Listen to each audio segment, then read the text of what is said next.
la República Liberal.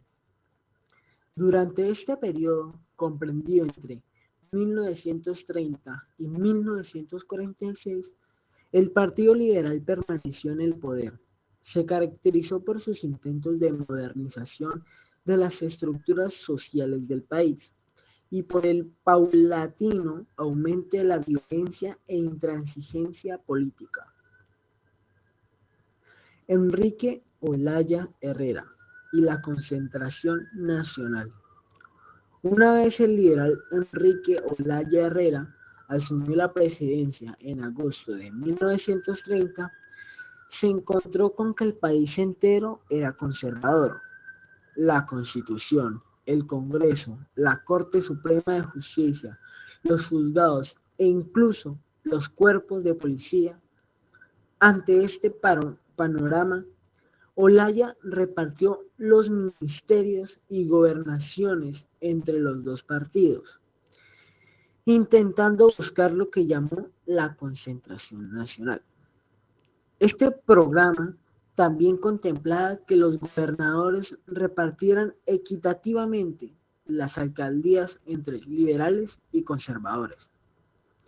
Sin embargo, a raíz de que los gobernadores nombraban únicamente funcionarios liberales, en departamentos como Boyacá y Santander se desató una etapa de violencia. Colombia ante la crisis económica. Durante el gobierno de Olaya, el país se enfrentó a la crisis económica de 1929, que ocasionó una caída de los precios del café, parálisis en las obras públicas y en la inversión privada, lo que aumentó el desempleo. Ante estos problemas, el gobierno gestionó un nuevo préstamo externo con Estados Unidos, reforzó el proteccionismo, impulsó la creación de granjas experimentales y estimuló el crecimiento de la industria nacional. Además, creó la Caja de Crédito Agrario y el Banco Central Hipotecario. Olaya también comenzó una reforma laboral que incluyó la aprobación de la jornada de 8 horas, el derecho de sindicación y la reglamentación de huelgas. Durante este gobierno se implantó la cédula de ciudadanía para los varones mayores de 21 años de edad. La guerra con el Perú. El 1 de septiembre de 1932, varios civiles y soldados peruanos ocuparon el puerto de Leticia, sobre el río Amazonas. En Colombia, este hecho produjo la exaltación del nacionalismo, al punto de que los conservadores y los liberales se unieran para apoyar al gobierno, lo que postergó durante un tiempo el resurgimiento de la violencia bipartidista. El brote del nacionalismo despertó la solidaridad de los colombianos, quienes donaron dinero e incluso joyas para equipar a las fuerzas militares. El presidente Olaya Herrera delegó al general conservador Alfredo Vázquez Cobo la organización de una expedición fluvial por el río Amazonas. Además, la defensa del territorio nacional contó con el apoyo de la naciente Fuerza Aérea. En mayo de 1933, luego de varios meses de campaña, las hostilidades llegaron a su fin. Un año después, Colombia y Perú firmaron el Protocolo de Río de Janeiro, en el que se reconoció la soberanía colombiana sobre la región. Alfonso López Pumarejo nació el 31 de enero de 1886 en Tolima. Murió en Londres el 20 de noviembre de 1959. Fue un empresario, político, pensador y diplomático colombiano. Fue presidente de Colombia en dos periodos, primero entre el 7 de agosto de 1934 y el 7 de agosto de 1938, luego entre el 7 de agosto de 1942 y el 7 de agosto de 1945, miembro del Partido Liberal Colombiano. Fundó el Banco Mercantil Americano y el periódico Diario Nacional. López y la Revolución en Marcha. Para 1934, los conservadores no se presentaron a las elecciones presidenciales, lo que permitió la victoria del candidato liberal Alfonso López Pumarejo. Bajo el lema de la Revolución en Marcha, López inició una serie de reformas a nivel económico, político y social, algunas de las cuales fueron rechazadas posteriormente por las élites del país. Sin embargo, sectores disidentes del liberalismo, como la Unión Nacional Izquierdista Revolucionaria, UNIR, fundada por Jorge Eliezer Gaitán en 1933, coincidieron en sus postulados sobre la reforma agraria, la reforma constitucional y el intervencionismo estatal propuesto por Alfonso López Pumarejo. Las reformas propuestas por López.